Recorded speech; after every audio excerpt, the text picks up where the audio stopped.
Hello students, देखिए topic को आगे बढ़ाते हुए अपन अगली हेडिंग डालते हैं मूल संकल्पना। ठीक है, मतलब मूल क्या चीज़ है। वैसे तो हम बता चुके हैं जो मूल है ये पदार्थ की इकाई है। ठीक है, और फिर भी अपन देखें तो मूल क्या होता है, हमारे लिए क्वेश्चन आएगा। और मूल का केमिस्ट्री में बहुत ही ज़्यादा उपयोग है। बहुत सारे न्यूमेरिकल इस मूल से ही कंप्लीट हो पाते हैं। तो मूल क्या होता है कि कार्बन 12 के 12 ग्राम में उपस्थित परमाणुओं की संख्या क्या कहलाती है, मूल। एक मूल कितने मूल कहलाती है, एक मूल। कार्बन 12 के 12 ग्राम में उपस्थित परमाणुओं की संख्या। और यहाँ पर ये संख्या किसके बराबर होती है, तुम्हारी 6.023 गुणा 10 की पावर 23। और इस संख्या को अपन क्या कहते हैं, आवोगाद्रो संख्या। क्या कहते हैं, आवोगाद्रो संख्या कहते हैं। ठीक है, तो इस तरह से अपन मूल को डिफाइन कर सकते हैं। अब यहाँ पर जो मूल है, मूल निकालने के 3 सूत्र हैं भाई। कितने सूत्र हैं, 3 सूत्र हैं। और इसमें पहला है कि मूल बराबर भार बटे अणुभार, भार बटे अणुभार। और ये जो भार लेना है वो किस में लेना है, ग्राम में। ये पहला सूत्र है तुम्हारा। ठीक है, भार बटे अणुभार। और अणुभार निकालना मैंने तुम्हारे लिए बता ही दिया था, आणविक द्रव्यमान या अणुभार या सूत्रभार जो भी है। ठीक है, दूसरा जो वो है मूल का दूसरा है कि कोई भी आयतन है, आयतन किस में है, लीटर में। पदार्थ का आयतन है और वो भी किस में है, लीटर में। तो क्या होगा तुम्हारा, आयतन बटे 22.4। क्या होगा, आयतन बटे 22.4। ये सारी चीजें पदार्थ की हैं। जैसे आयतन है तो पदार्थ का भार, भार है तो पदार्थ का भार, आयतन है तो पदार्थ का आयतन। तो एक सूत्र ये बन जाता है। और तीसरा सूत्र जो है, अगर संख्या दी गई हो तो मोल बराबर हो जाता है तुम्हारा संख्या बटे आवोगाद्रो संख्या, संख्या बटे आवोगाद्रो संख्या। ठीक है क्या नहीं। और आवोगाद्रो संख्या तुम्हें पता ही है कौन सी है तुम्हारी, 6.023 गुणा 10 की पावर 23। तो ये 3 सूत्र हैं। अब किस समय पे कौन सा सूत्र लगाना है ये तुम्हें प्रश्न बता देगा। ये वाला सूत्र तो तब लगाना है जब तुम्हारे लिए भार दे रखा हो, ग्राम किलोग्राम दे रखा हो। ये तब लगाना है जब आयतन दे रखा हो लीटर मिलीलीटर में। और ये जब संख्याएं दी गई हों तब जाके ने तुम्हें ये सूत्र अपनी अपनी परिस्थिति के अनुसार तुम्हें लगाने हैं। ठीक है, तो इन सूत्रों को लिख लेना, क्योंकि इन सूत्रों के बिना कुछ नहीं हो पाएगा भाई। ठीक है, तो ये तुम्हारे मोल होता है और ये मोल की संख्या। अब जैसे अपन बात करें कि यहाँ पे ये जो मोल है, जैसे मुझे भार निकालना है तो भार क्या होता है, मोल इंटू अणुभार, क्रॉस मल्टीप्लिकेशन कर लेंगे। आयतन निकालना है तो मोल इंटू 22.4, संख्या निकालनी है तो मोल इंटू आवोगाद्रो संख्या। ऐसे निकाल सकते हैं कि नहीं।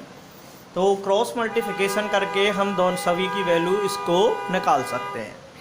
अब देखो, अब एक दूसरे में ये इंटर कन्वर्ट भी किए जा सकते हैं।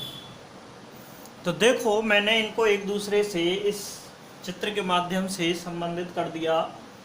देखो मोल है, अगर भार है, भार में अणुभार से भाग लगा देते हैं तो क्या प्राप्त हो जाता है, मोल।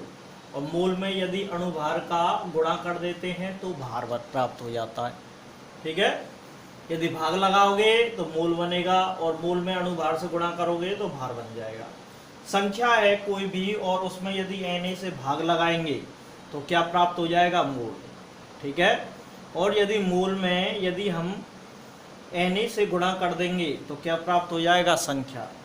और इसी तरह से यहाँ पे देखो, 22.4 से यदि हम गुणा करेंगे तो मूल से क्या प्राप्त हो जाएगा, आयतन। और यदि आयतन में हम 22.4 से भाग लगाएंगे तो क्या प्राप्त हो जाता है, मूल। अब जैसे मान के चलो हमारे लिए भार दिया गया हो और आयतन पूछ ले, तो भार से पहले कहाँ पर जाएंगे, मोल में, और मोल से फिर कहाँ जाएंगे, आयतन में। ठीक है क्या नहीं। और यदि मान के चलो संख्या दे रखी हो और तुमसे क्या पूछ ले, भार, तो संख्या से पहले जाएंगे अपन मोल में और मोल से जाएंगे भार में। और सारी चीज़ें लिखी हुई हैं, कहाँ गुणा करना है तुम्हें और कहाँ भाग लगाना है। ठीक है, तो इस चार्ट को बना लेना तरीके से, ठीक है, और अपनी कॉपी में लिख लेना, और मैं इसे भेज ही दूंगा वैसे तो। चलिए अब इस पे आधारित कुछ एक न्यूमेरिकल करते हैं। अब देखो, एक मोल का जो भार होता है, जैसे तुमसे अगर डायरेक्ट पूछ लिया जाए कि एक मोल का भार जो होता है वो किसके बराबर होता है, अणुभार के बराबर, और एक मोल का आयतन जो होता है वो किसके बराबर होता है, 22.4 लीटर के बराबर, और एक मोल में जो संख्या होती है वो किसके बराबर होती है, आवोगाद्रो संख्या के बराबर होती है। अगर हम जैसे मोलर द्रव्यमान, क्या, मोलर द्रव्यमान, मोलर द्रव्यमान किसे कहते हैं भाई, मोलर द्रव्यमान क्या होता है कि तुम्हारे एक मोल का ग्राम में द्रव्यमान, क्या, एक मोल का ग्राम में द्रव्यमान, कोई भी पदार्थ है और उसका एक मोल ले रहे हैं, तो एक मोल का द्रव्यमान, और वो ये द्रव्यमान किस में होना चाहिए तुम्हारा, ग्राम में, तो इसे अपन क्या कहेंगे, मोलर द्रव्यमान। तो एक मोल का द्रव्यमान क्या कहलाता है, मोलर द्रव्यमान। तो इस तरह से इसको अपन लिख सकते हैं। अब देखते हैं आगे। देखो, मोल पे आधारित ये क्वेश्चन है कि 5.75 ग्राम सोडियम में मोलों की संख्या ज्ञात करो। अब इसमें वेट दे रखा है, यानी कि भार दे रखा है, तो मोल बराबर क्या होगा, मोल बराबर ऊपर तो भार आ जाएगा, यानी कि सोडियम का भार, और ये भार किस में लेना है तुम्हें, ग्राम में, और सोडियम का अणुभार। अब सोडियम अणु तो होता नहीं है, तो क्या ले लेंगे, इसका परमाणु भार। अणुभार, परमाणु भार, सूत्र भार, आयन भार, कोई सा भी भार, वो पदार्थ बता देता है तुम्हें कि वो अणु है या यौगिक है या फिर तुम्हारा तत्व है, परमाणु है, जो भी है उसी का भार लेना है, सोडियम का परमाणु भार। तो मोल बराबर सोडियम का भार कितना दे रखा है इसमें, 5.75, और सोडियम का परमाणु भार तुम जानते ही हो कितना होता है भाई, 23। ठीक है, तो अब इसको केवल तुम्हें सॉल्व करना है, और क्या ज्ञात हो जाएगी तुम्हें, मोलों की संख्या। तो यहाँ से अगर हम इसको सॉल्व करेंगे तो ये लगभग आ जाता है 0.25 मोल। ठीक है, तो कर लोगे इस न्यूमेरिकल को। इसी तरह से एक और न्यूमेरिकल लिखता हूँ मैं। ये जैसे लिखा मैंने कि 2.3 ग्राम में सोडियम परमाणुओं की संख्या क्या होगी। अब इसमें देखो, पदार्थ की मात्रा दे रखी है और हमसे परमाणुओं की संख्या पूछ रहा है। तो हमने अभी चार्ट बनाया था कि पहले अगर भार दे रखा है और संख्या पूछा है, तो पहले भार से अपन कहाँ तक जाएंगे, मोल तक, और फिर संख्या तक जाएंगे। तो पहले इसे मोल में कन्वर्ट करते हैं, तो मोल बराबर क्या हो जाएगा भाई, मोल बराबर हो जाएगा तुम्हारा यानी कि सोडियम का Na का भार और बटे Na का परमाणु भार। ठीक है क्या नहीं, तो Na का परमाणु भार। अब इसमें अपन मोल बराबर निकालेंगे, तो मोल कितना आ जाएगा भाई, सोडियम का कितना दे रखा है 2.3, और परमाणु भार कितना होता है 23। दशमलव को सॉल्व करेंगे तो यहाँ पे इसको सॉल्व करेंगे तो ये आ जाता है 0.1। कितना आ जाता है, 0.1 मोल आ जाता है। अब यहाँ पे ये मोल आया है, लेकिन हमारा उत्तर अभी भी नहीं आया है, क्योंकि उत्तर हमारा जो है परमाणुओं की संख्या है। परमाणुओं की संख्या को सॉल्व करना है। तो अब इसमें परमाणुओं की संख्या को सॉल्व करने के लिए अपन क्या करेंगे, उससे आवोगाद्रो संख्या से क्या कर देंगे, गुणा। तो यानी कि सोडियम परमाणुओं की संख्या, सोडियम परमाणुओं की संख्या कितनी हो जाएगी भैया? सोडियम परमाणुओं की संख्या यानी कि मोल इंटू आवोगाद्रो संख्या, मोल इंटू Na, और मोल कितना है हमारा 0.1 गुणा आवोगाद्रो संख्या 6.023 गुणा 10⁻23। तो यहाँ से अपन देखेंगे तो यानी कि 1/10 हो जाएगा ये, और गुणा 6.023 गुणा 10⁻23, तो ये 10 ऊपर चला जाएगा तो ये 23 कैंसिल हो जाएगा, तो 6.023 गुणा 10⁻22 परमाणु आ जाएंगे कि नहीं? तो इस तरह से अपन इनको काउंट कर सकते हैं। तो कर सकते हो भाई इस तरह के न्यूमेरिकल। चलो और देखते हैं। देखो अगला न्यूमेरिकल देखते हैं कि 0.585 ग्राम NaCl में Cl माइनस आयनों की संख्या ज्ञात करो। तो इसको देखो कैसे सॉल्व करेंगे अपन। 0.585 ग्राम है, तो पहले तो मोल ही ज्ञात करेंगे भाई, संख्या पूछ रहा है तो पहले तो NaCl के मोल, तो NaCl के मोल यानी कि ऊपर तो हमें NaCl का क्या रखना पड़ेगा, भार, और नीचे क्या रखना पड़ेगा हमें NaCl का सूत्र भार या अणु भार, जो भी है कोई दिक्कत नहीं है। NaCl का भार कितना है 0.585, और NaCl का अणु भार या सूत्र भार जो भी निकालना है उसको निकाल लो। यानी कि NaCl इसमें क्या होगा, एक तो तुम्हारा सोडियम परमाणु है और एक क्या है भाई तुम्हारा क्लोरीन परमाणु। तो यानी कि 23 प्लस क्लोरीन का 35.5, तो ये आ जाएगा तुम्हारा 58.5। तो ये वाली बात हो जाती है, तो 58.5। तो यहाँ पे पहले दशमलवों को सॉल्व कर लो। दशमलवों को सॉल्व करोगे तो ये 585, और नीचे कितने जीरो आ जाएंगे 3, 1 2 3, और यहाँ पे 58, और ऊपर कितने जीरो आ जाएंगे 10। भाई इस दशमलव के बाद कितने हैं 3 अंक, 1 2 3, तो इस वजह से मैंने कितनी जीरो लगा दी नीचे 3 जीरो। और इस दशमलव के बाद कितना अंक है 1, तो इस वजह से ऊपर कितनी जीरो लगा दी 1 जीरो। तो यहाँ से 585 से 585 कैंसिल हो जाएगा, और 0 से 0 कैंसिल हो जाएगा, तो क्या बचा 1/100। तो कहने का मतलब ये हो जाएगा 10⁻⁻2 मोल NaCl, ठीक है क्या नहीं? तो 10⁻⁻2 मोल NaCl आ जाएगा। तो अब इस 10⁻⁻2 मोल NaCl में NaCl अणुओं की संख्या 10⁻⁻2 मोल NaCl में NaCl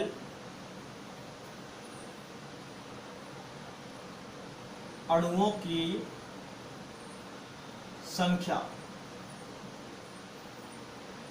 की संख्या कितनी होगी, मोल में अपन Na का क्या कर देंगे गुणा, यानी कि 10⁻⁻2 इंटू Na, और यहाँ पे 10⁻⁻2 गुणा 6.023 गुणा 10⁻23, तो ये हो जाएगा 6.023 गुणा 10⁻⁻, वो प्लस के 21, घट जाएंगी घात। ये माइनस के 2 है और ये माइनस के 23 है, वो प्लस के 23 है, तो 23 में से 2 कैंसिल हो जाएंगी और 21 आ जाएगा। ये क्या है तुम्हारे NaCl अणु, NaCl अणु। अभी इस चूंकि एक NaCl में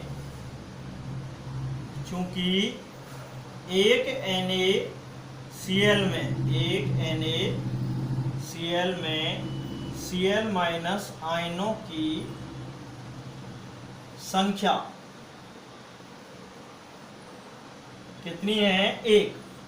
भाई एक NaCl में Cl माइनस आयन कितने हैं, एक ही तो है, और हमारे पास NaCl हैं कितने हैं, तो इसलिए 6.023 गुणा 10⁻21 NaCl में Cl माइनस आयनों की संख्या कितनी हो जाएगी, यानी कि 1 इंटू 6.023 और गुणा 10 की पावर 21, तो बराबर इतना ही आ जाएगा 6.023 गुणा 10 की पावर 21 Cl माइनस आयन। क्या आ जाएंगे? Cl minus ion. तो इस तरह से अपन इसका आंसर प्राप्त कर सकते हैं। तो कर लोगे भाई, ठीक है क्या नहीं? तो इस तरह से यहाँ पर Cl माइन, अगर सोडियम आयनों की भी संख्या ये पूछता तो भी उतनी निकल के आती। ओके, चलिए एक और न्यूमेरिकल लेते हैं। देखो मोल में कुछ शब्दावली ये भी चलती है, जैसे ग्राम परमाणु, दोनों साथ साथ आने चाहिए, ग्राम और परमाणु। अगर दोनों एक साथ आ रहे हैं तो ये ग्राम परमाणु जो है इसका मतलब क्या होता है? मोल। और ऐसे ही तुम्हारा ग्राम अणु है, अगर दोनों एक साथ आ रहे हैं, बीच में कुछ भी नहीं है, ठीक है, कि ग्राम में परमाणु या ग्राम में अणु, मतलब बीच में कुछ भी शब्द नहीं लगा हुआ होना चाहिए, दोनों एक साथ आ रहे हैं, तो इसका भी मतलब क्या होता है? वो मोल के बारे में बात कर रहा है। तो ग्राम परमाणु शब्द आ जाए या ग्राम अणु शब्द आ जाए तो इसका मतलब, तो ग्राम अणु आ जाए तो समझ लेना मोल है, और ग्राम परमाणु आ जाए तो भी मोल है। लेकिन भार शब्द लग गया, ग्राम परमाणु भार, यानी कि परमाणु भार की बात कर रहा है, और ग्राम अणु भार शब्द लग गया तो यानी कि अणु भार की बात कर रहा है। तो ये शब्दावली भी चलती रहती हैं मोल में। देखो एक उदाहरण करके बताता हूं मैं तुम्हें, ठीक है। तो देखो ये क्वेश्चन है तुम्हारा कि 1.4 ग्राम नाइट्रोजन में ग्राम परमाणुओं की संख्या ज्ञात करो। अब इसमें, अब दिखने में तो ये लग रहा है इस क्वेश्चन में कि संख्या पूछ रहा है। क्या पूछ रहा है? संख्या पूछ रहा है। लेकिन तुम थोड़ा सा गौर से देखो तो इसमें ये ग्राम परमाणु शब्द एक साथ आया है। क्या आया है? ग्राम परमाणु, यानी कि, और ग्राम परमाणु का मतलब क्या होता है? मोल। यानी कि ये क्या पूछ रहा है? मोलों की संख्या। यानी कि मोलों की संख्या का मतलब क्या होता है? मोल कितना है। मोलों की संख्या का मतलब क्या है? मोल कितना है। यानी कि इसमें मोल बताने तुम्हें, और कुछ नहीं बताना, ठीक है। संख्या तो तुम्हारी कहने का मतलब परमाणुओं की संख्या या अणुओं की संख्या या आयनों की संख्या, ऐसी संख्या होनी चाहिए। मोलों की कोई संख्या नहीं होती। मोलों की संख्या का मतलब है कि हमें मोल ही ज्ञात करने हैं। ध्यान रखना, अगर जैसे ये आ जाए कि मोलों की संख्या ज्ञात करो, और मैंने सूत्र बताया था कि गुरुजी ने बताया था कि संख्या जब भी आ जाए तो संख्या बटे n तो हम मोल ज्ञात कर लेंगे। लेकिन मोलों की संख्या, उसमें पहले से मोल दे रखा है, तो मोल ज्ञात करना है, संख्या ज्ञात नहीं करनी। उसका मतलब ये है। तो संख्या का मतलब ये है कि तुम्हारे अणुओं की संख्या, परमाणुओं की संख्या या आयनों की संख्या, ऐसे। तो कहने का मतलब ये है, तो ये यूँ कह रहा है कि 1.4 ग्राम नाइट्रोजन में मोलों की संख्या ज्ञात करो। ग्राम परमाणुओं की संख्या यानी कि मोलों की संख्या। तो ग्राम परमाणु यानी कि मोल, तो अपन ग्राम परमाणु में पूछ रहा है तो ग्राम परमाणु ही लिखेंगे से, ग्राम परमाणुओं की संख्या। तो ग्राम परमाणुओं की संख्या यानी कि नाइट्रोजन का भार, नाइट्रोजन का भार और बटे नाइट्रोजन का परमाणु भार, ठीक है। तो नाइट्रोजन का भार कितना है? 1.4, और नाइट्रोजन का परमाणु भार कितना है? 14। तो ये कितना आ जाएगा? 0.1 मोल। कितना आ जाएगा? 0.1 मोल। तो इसका आंसर केवल यहीं तक ही रहेगा, 0.1 मोल तक ही। तो समझ गए होंगे मैं क्या कहना चाहता हूँ कि ग्राम परमाणु या ग्राम अणु शब्द जब भी लगा आ जाए एक साथ, तो समझ लेना वहाँ पे वो किसकी बात कर रहा है? मोलों की संख्या की बात कर रहा है। ओके, इसी तरह से एक और क्वेश्चन लेते हैं कि देखो 4.9 ग्राम H2SO4 में कितने ग्राम अणु हैं। तो 4.9 ग्राम H2SO4 में कितने ग्राम अणु हैं, तो इसको देखो अपन कैसे करेंगे कि ग्राम अणु शब्द एक साथ आ रहा है भाई, ग्राम अणु शब्द कैसा आ रहा है, एक साथ आ रहा है। तो इसका मतलब क्या है, हमें मोल ज्ञात करने हैं। तो मोल बराबर कितना हो जाएगा भाई, मोल बराबर हो जाएगा H2SO4 का भार और बटे H2SO4 का अणुभार, ठीक है क्या नहीं। और H2SO4 का भार कितना है 4.9 और H2SO4 का अणुभार कितना होता है, इसकी गणना कर लो। H2SO4 यानी कि इसमें क्या होंगे तुम्हारे, दो तो हाइड्रोजन है और एक क्या है इसमें सल्फर और प्लस 4 ऑक्सीजन। तो 2 हाइड्रोजन यानी कि 2 इंटू 1 और प्लस 1 सल्फर 32 और प्लस 4 इंटू 16। तो 2 प्लस 32 और प्लस 16 64 यानी कि कितना आ गया 98। तो ये 98 आ जाता है भाई, कितना 98। तो आप पहले तो दशमलव को सॉल्व कर लो भैया, जिससे सरल हो जाए। 98 और गुणा क्या हो जाएगा 10। तो ये कितनी बार कैंसिल हो गया तुम्हारा 2 बार, और 2 का भाग यानी कि 1/2 गुणा 10, 1/10 ये है ये। तो यहाँ से अपन ऊपर की तरफ जाएंगे तो 0.5 और गुणा 10 की पावर -1 यानी कि 0.05 मोल, ठीक है। और तुम तो यार मैथ की स्टूडेंट हो तो कर सकते हो ऐसी छोटी मोटी कैलकुलेशन को।